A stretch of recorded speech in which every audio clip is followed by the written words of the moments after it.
Hi, everybody. For those of you who don't know me, my name is Dawn Capes, and I am the Coordinator of Appraisal Systems and School Improvement for Bay District Schools. And today, what I would like to do is just give some headlines about the appraisal system for those of you who are familiar with it.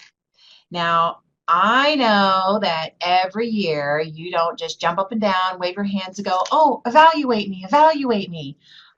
So I thought it would be important if I set the stage by reminding us all that our evaluation system is required by state law, two of which are listed on the PowerPoint slide that you can see there.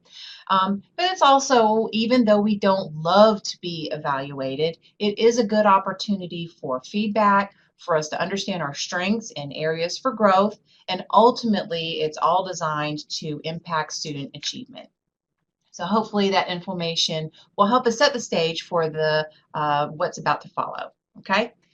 So if you are new to Bay County, if whether that be because you are a brand new teacher or you are just in from another district or state, I will be offering a longer webinar where I will be sharing some more in-depth information about the evaluation system, and the directions for that will be provided to your principal. You only need to attend one. So I have tried to provide for you multiple opportunities and times for you to choose from. If you are familiar with the evaluation system, this should all be information you know. So the Teacher Appraisal System Manual can be found at the Ames Plus website. So if you're familiar with the evaluation system, then you know you've probably been to the Ames Plus website before. And down at the bottom is where you can find the complete manual. So I'm kind of going over things today for those of you who are familiar with the evaluation system. And as you know, as each thing comes due, and I will have, like I have right here, an at a glance for the 2018-19 school year that I've sent up as a part of this webinar, this presentation, that you'll know exactly what's due and when it's due. And for every one of those things, I send out directions. And it's all spelled out in the manual, but I try to break it down for everybody on the timeline right here on the timeline that helps you know when things are due and what needs to happen. Okay? So you know that there are three parts to their evaluation. That is unchanging. Your instructional practice, your deliberate practice, and the student performance. Student performance first.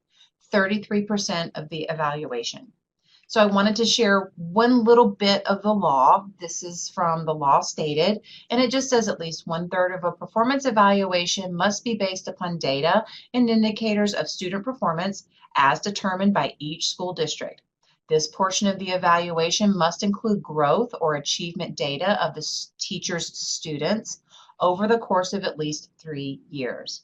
So what does that mean? That means that we have to have student performance included of at least 1/3 of an evaluation.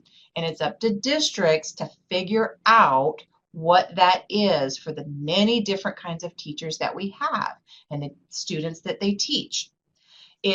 And as I said, it must be based on growth or achievement. It has to be the teacher's students or the students that they serve, and it must be 3 years of data if 3 years are available. Now, if we only have 2 years of data, we only have 2 years. If you've only taught in Bay County or the state of Florida or Bay County one time or 1 year, that's all we're going to have. Only VAM data travels around and follows the teacher. Everything else is up to a school district.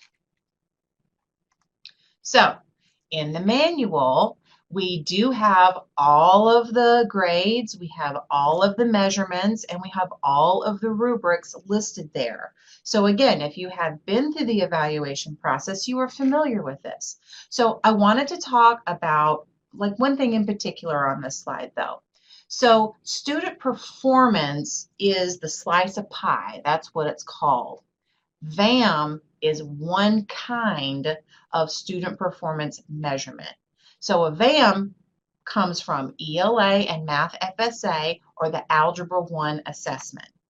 Okay, all of these other ones listed here are not really VAM measurements. They're either growth measurements or they are achievement measurements.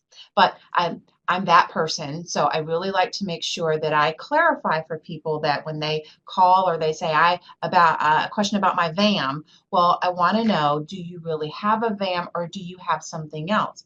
Why is that important? Well, because there's a different rubric and different processes for each one of those assessments. Okay? Again, all of it is spelled out in the manual for you. So let's talk about your instructional practice headlines. Just a few things I want to make sure you remember. We are still using the Danielson rubric. It is unchanging. We are still rating on 11 out of the 22 components. That is unchanging. We are still using the same evidence collection process that we have used in the past. That is unchanging. This should look really familiar to you. Now, to derive the instructional practice score, there's kind of two options. You have the full evaluation, which is for all category 1 and 2 teachers. So who is that? That's going to be people who are in their first year of teaching or in their second year of teaching, or you are brand new to Bay District schools. Okay, unfortunately, we have to do a full evaluation that's required by state law. And it's for those category, or the full evaluation is for those category 3 or 4 teachers who do not meet the criteria for the alt eval or who choose not to select the alt eval. And that's okay. So the alternate evaluation is available only to category 3 or 4 teachers who are highly effective or effective in their 2017-18 instructional practice, deliberate practice, and student performance portion of their evaluation. Now, I don't know who's eligible for the alt eval at this particular time because we have not yet finished the 2017-18 final evaluations because we do not have all of the student performance data, such as we have not received the VAM data from the state. So I cannot complete the evaluations, so we cannot know who's eligible for the alternate evaluation, so I cannot tell you exactly who this is or isn't at this time. As soon as we get all of that done, you will be among the first group of people to know. So let's talk about your deliberate practice. 34% of your evaluation. Again, unchanging. This should sound very familiar. So we use as this portion of our evaluation the work being done in the PLC. So if you are doing the work of the PLC, then the DP will follow. If you and your PLC are working on those 4 PLC questions, what do we want students to learn? How will we know if they've learned it? What do we do if they get it?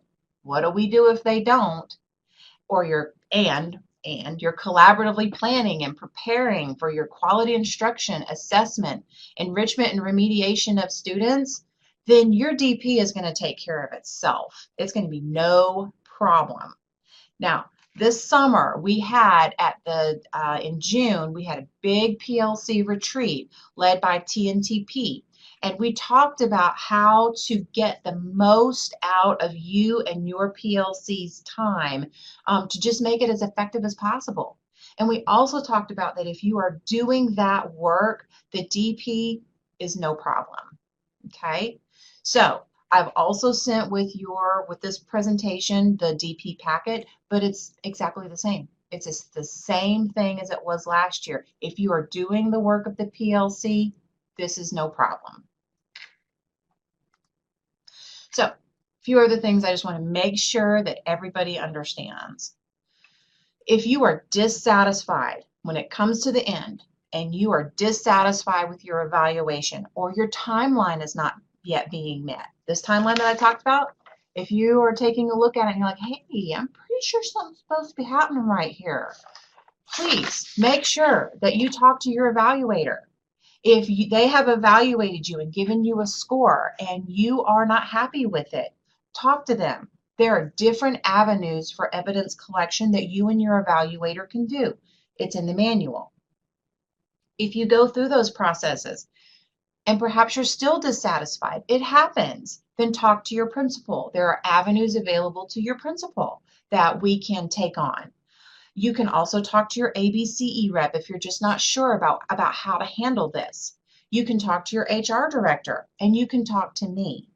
But there are processes that are set up in place. So if you go through and you do a pop-in with your evaluator to collect additional information on maybe one or two additional components, or you submit some additional evidence for your evaluator and you still, maybe perhaps you're still dissatisfied, you have, once your evaluator says, I believe I have everything I need and I have rated you according to the evidence that I have compiled, and they give you the scores and you are dissatisfied, you have 10 days to contact the executive director of HR, that is Miss Shirley Baker, and you need to explain to her where you are in the process, when you found out about your your evaluation information, and that you are dissatisfied, because there are steps and processes that she needs to do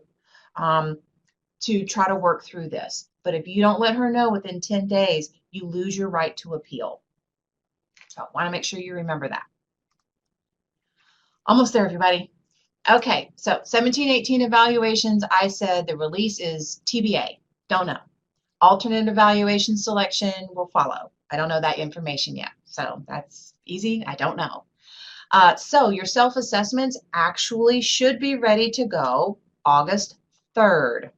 The technical window opening date is August 13th through the 24th. If it's there and you want to get it done, go forth and conquer.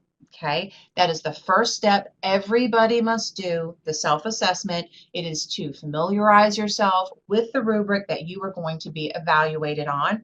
If it doesn't look right, let me know. We'll figure out what's going on. Your evaluator accepts your self-assessment. All that really means is, hi, I saw it. Okay, and they have really until August 29th to accept your self-assessment. And again, acceptance only indicates that I received it and I have seen it. Okay, now when the self-assessment, when we get closer to the 13th, I will send out an email. So that takes me to this slide. If you see an email from Dawn Capes, that means it is probably about your evaluation. It's important. You should read it and you should do what it says, because it's important to me that your evaluation be right, because I know it's important to you that your evaluation be right.